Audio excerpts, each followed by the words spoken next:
Hey guys, welcome back to a lo-fi edition of the Bri-Fy podcast. I'm your host, Bry-Fy, your pop culture guy, and kind of a really low-key episode today. This past week just kind of gone by in a blur, and I never had the chance to really sit down and just get a proper episode going. So today I'm recording in the car and actually recording straight to my Podbean app, which is actually one of the like I don't know how often I talk about my pod hosting, like not server, but software and everything. So I use Podbean and I like it, man. It's a pretty good hosting site. I've been using them for years. I think this was the first pod hosting site I ever used, other than I think I tried, what do you call it, SoundCloud, and I think Bandcamp. Yeah, Bandcamp was like the very first thing I used because it was totally free.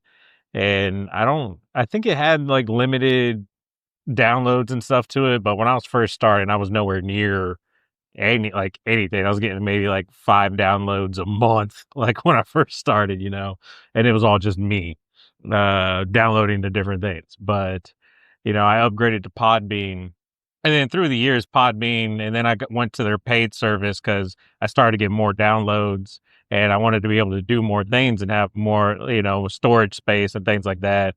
And so over the years, Podbean has just kind of, slowly upped its game little by little. And in fact, I think you have to pay a little bit more, but they have like AI editing software stuff, which for me, being a one-man show, that would be kind of beneficial for me to use. Still haven't really dived into it. I've kind of briefly used it, and I do like it because you can set it to like cut out a lot of the dead space and a lot of and other things like that, which I thought was really interesting and pretty cool. But no, so I've been using Podbean, and then the phone app, which I use with my iPhone, allows me to record and upload directly from the app. Now there's few editing tools that I could use for it, but it's not like my home studio that I use where I use Audacity because it's free software. But with that, I'm able to cut, mix and master, add sounds, and do a couple of other things a little easier than say on a phone app. But for the convenience of just being able to come talk to you guys, record and post it online immediately, same day, that's nice. And I do enjoy that. And I think I might try exploring it a little bit more and seeing if I can implement it more and be better at it. Because especially like when I do conventions, going to conventions and trying to post things from the convention day each day is really hard and very difficult, especially at a place like Comic Palooza, where one, I want to play. Like I want to have fun when I'm there and enjoy everything that the convention has to offer, because Comic Palooza is great, man. And I've talked about it, but another plug for them again, even though haven't been confirmed yet on if I'm going to be an actual podcast partner with them. But June 20th through the 22nd at the George R. Brown Convention Center in Houston, Texas, it's going to be a blast. And regardless if I get to go there as a podcast guest or just go there as myself and podcast from there anyway, like I'm going to be there. But it's always a blast. It's always fun. And getting to talk for panels or do a live show is always a crap ton of fun to get to do that there. But anyway, I've kind of digressed a little bit. So yeah, man, let's just kind of get into a little bit of things I wanted to chat with you guys about. So moving on to the Nifty Nerd news section of the podcast. One of the things I want to talk about, Steve Burns, who you might not know just off the top of your head, but if you were a fan of Blue's Clues growing up, like I was just right at the cusp of that age cutoff where like I kind of watched Blue's Clues because it was on and it was still kind of fun and interesting, but I was just getting up there in age where I was kind of aging out. But also, I always loved drawing. Like I was a big cartoon fan. So shows like Blue's Clues that did fun little doodles are like my favorite show, which was called Pappy Land, which came on, I think even earlier than that. It had an old guy who drew doodles and it was kind of fun and stuff like that. And another kid show. But like, so I was always drawn to shows that had drawing aspects to them. Use that word twice. Are drawn. Yeah. I was interested in shows that had drawing aspects to them. And so Blue's Clues was definitely one of those. Even though like the drawings were simple, they were always fun. And something like as a younger kid, you know, you could easily copy and draw. And so that was always fun to do that. But in an interview, you know, Steve, which is his real name, he was Steve on the show. His real name was Steve Barnes. It's kind of fun. You know, he talks about how he like that job would not pay the bills, basically. Like he was making almost nothing working as Steve in Blue's Clues. And, you know, he talked about like that was kind of like his side hustle because he thought he was going to get into like voiceover work, and which he does eventually. But you know, like he wanted to be a voiceover guy. You know, he was waiting. I think he said he was waiting tables, or saying like people waiting tables were making more money than he ever could on Blue's Clues, like in his interview, which is crazy, man. Especially to think the impact that Steve has had and Blue's Clues has had throughout the years, not just with like my generation, but the generations that come after, because there have been two other not Steve's. They had their own names. What was one? Todd, and I can't remember what the other guys' names were. Those I didn't really watch too much, but like just to think like the cultural impact that a show like Blue's Clues has had in America and growing up, and like I've seen him do interviews at conventions and stuff, and you just see the outpouring of just love and like just people just so grateful for what he did as like, because I mean, let's face it, for a lot of us, he babysat us like at our parents or grandparents' house where we were at while our parents were working or we were waiting for school or things like that. You know, we had Steve and Blue, like that was it. And then Magenta too, when she shows up, and so it was always fun. And like, it's funny because some of those songs still to this day, like go through my brain, and like me and my wife, like we'll do stuff like that. Like if we're going to go check the mail, it never fails. Oh, there we go. I already said that. But like we'll say, here's the mail. It never fails. It makes me want to wag my tail. When it comes, I want to, well, mail. Like these songs just are always so funny. And like when Casey's like, oh, here's one for you. And I'm always like, I just got a letter. I just got a letter. I just got a letter. I wonder who it's from. Bills. It's always Bills.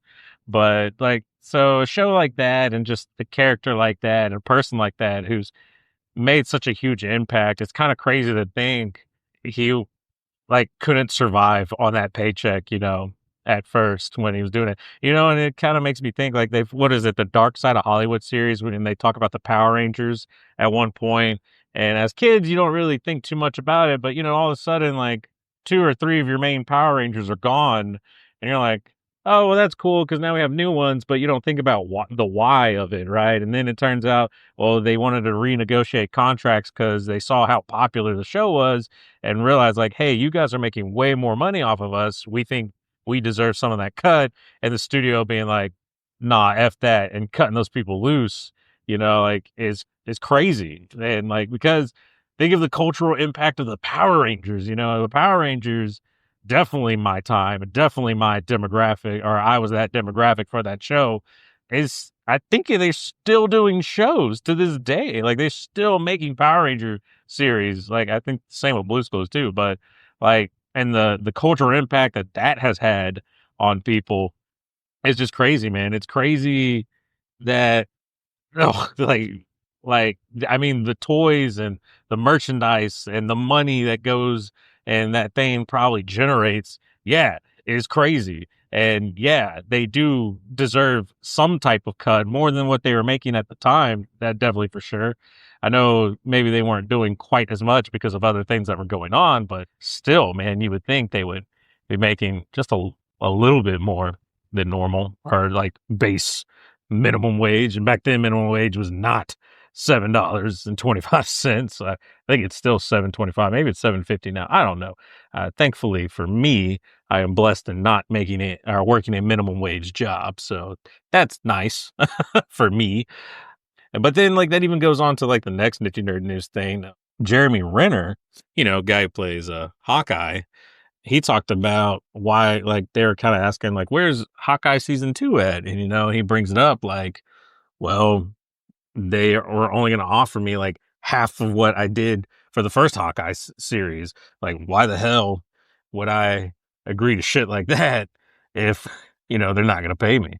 So that's some crazy stuff right there. Just to think, like, even someone like Jeremy Renner on such a popular franchise and show like Hawkeye and such a recognizable character, and they still weren't going to pay him hardly anything. Like, that's freaking crazy to me, man. But yeah, man, that's just crazy, man. I came up like talking about like Steve and his money issues, and then talking about Jeremy Renner, and I mean, I don't think he has money issues. I don't think any of them have money issues now.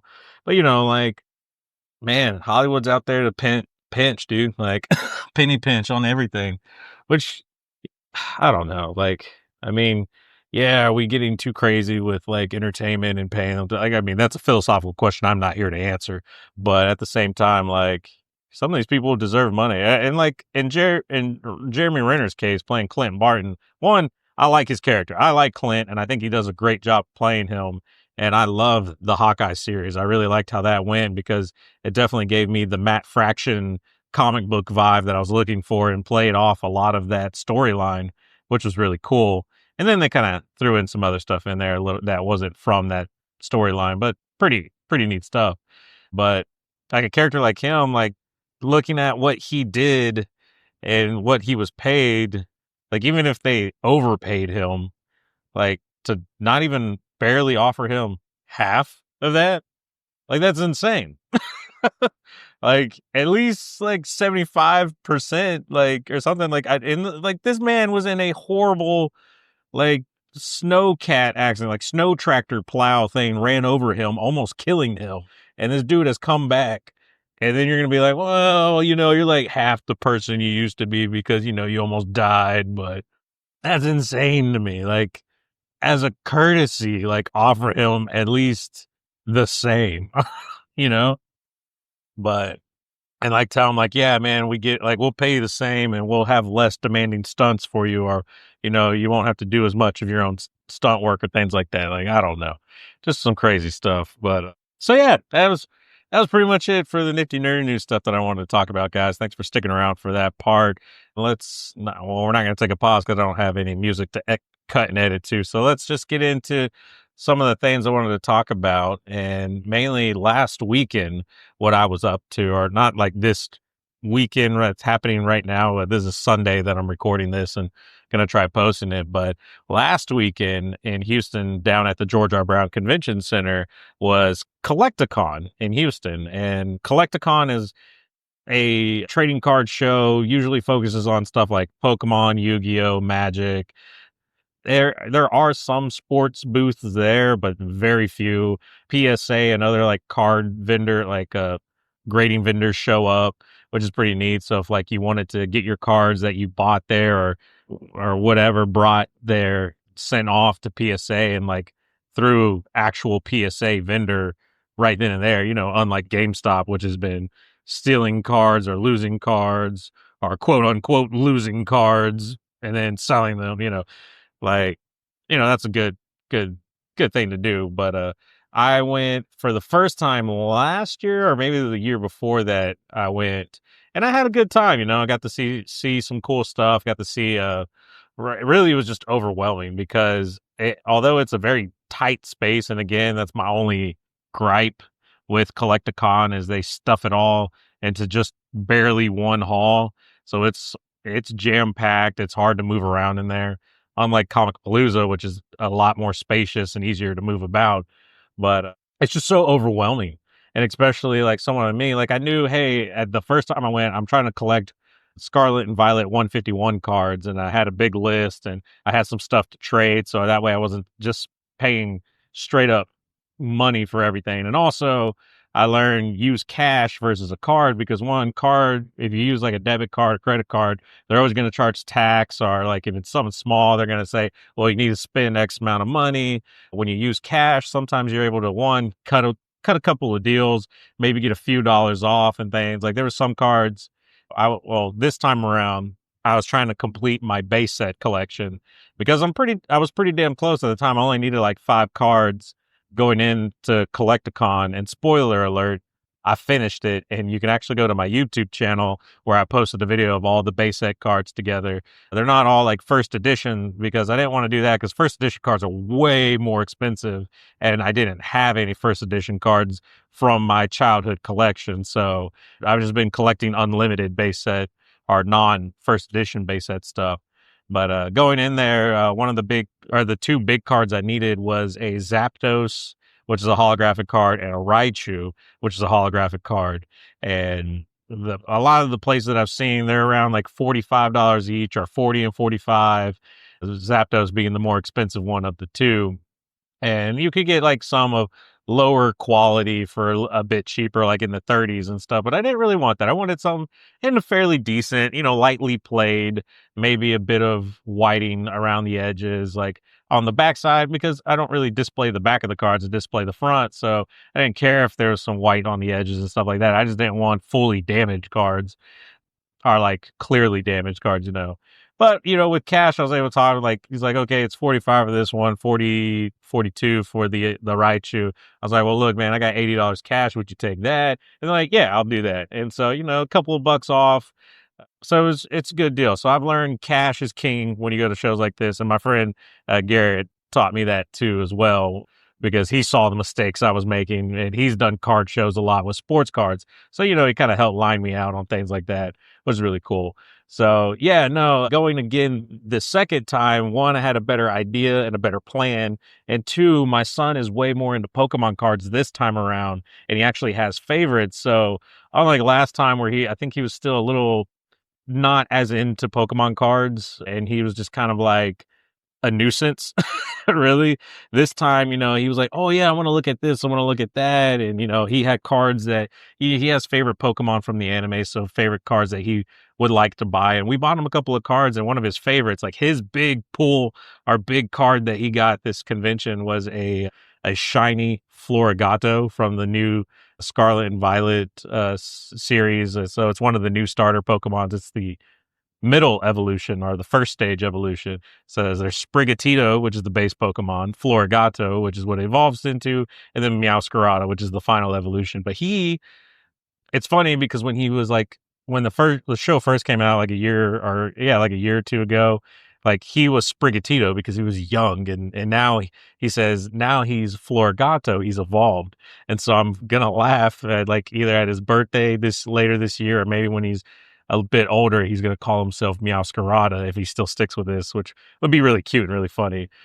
But no, it was fun. My wife even had a good time. She bought, like, they were selling like t-shirts and other like nerd clothing. So she found some stuff that she really liked from there too. And I was worried because I'm like, man, it's a card show. My wife's not really in the cards at all, but they have a little bit of everything from everyone. They had voice actors there. What's his name? Jason Page, who sung the Pokemon anime theme, the English theme. He's there all the time. So like I think that's his main source of income now as an adult, or at this age. No, but it's a good time, man. I had a blast getting to walk around, getting to talk with other people. And now, that I was a little more comfortable there, and I kind of chatted up some people, asked them some questions, and just, talked about like different sets and different Pokemon cards and things like that. And it was great because I did bring along one of my big dollar cards, because I was trying to spend as little money as possible, because I don't have just an excess of funds to just give away to these card collectors.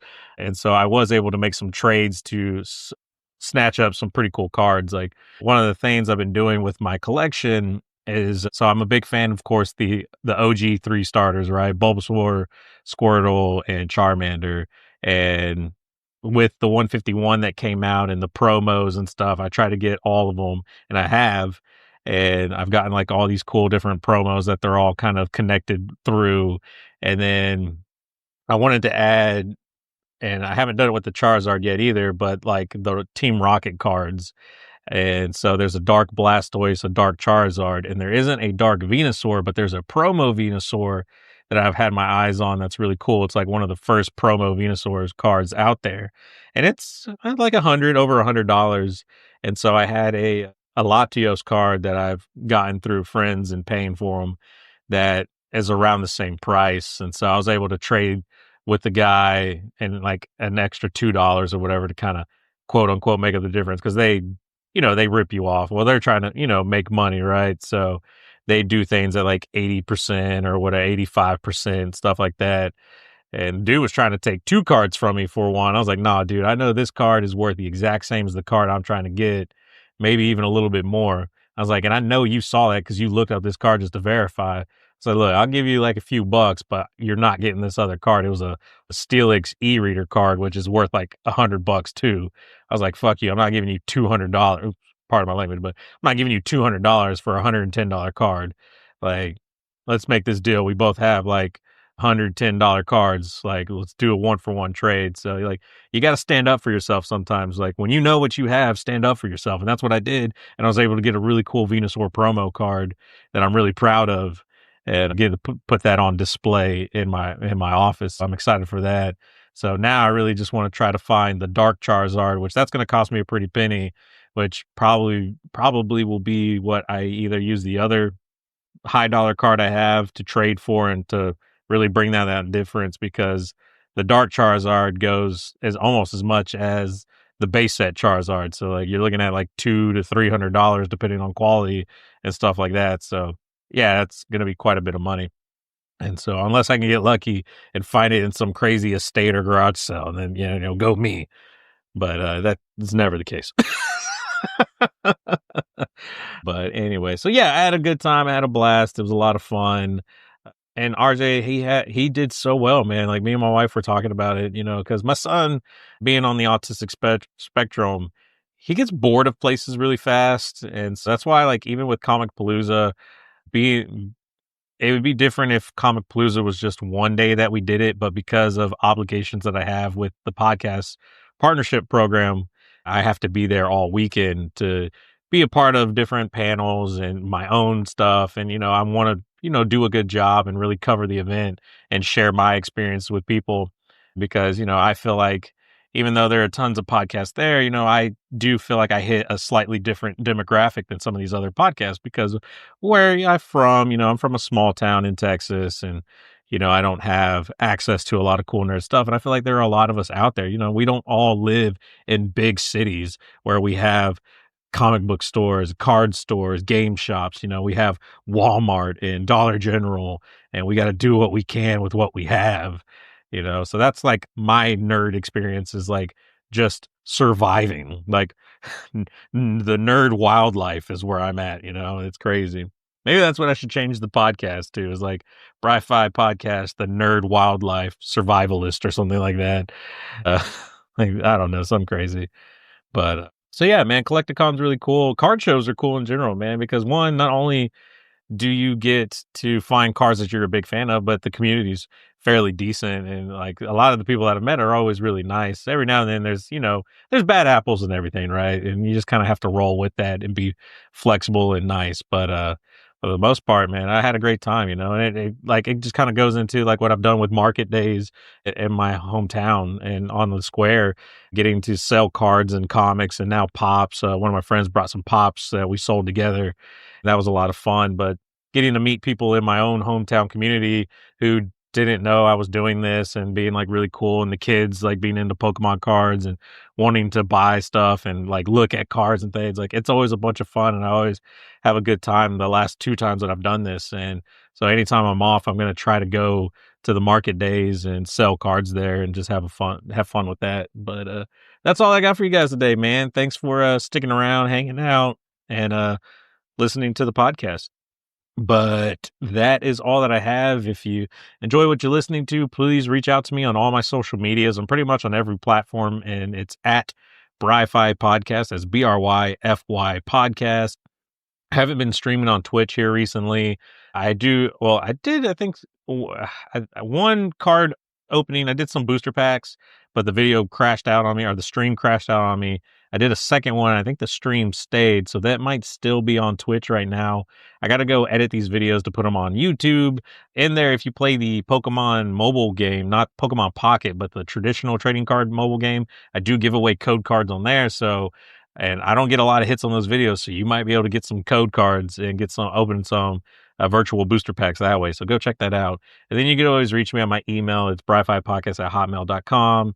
And let me know. Do you want to do you want me to review anything specific? Do you want me to talk about things? Are there events going on in your area you want me to try to come out to?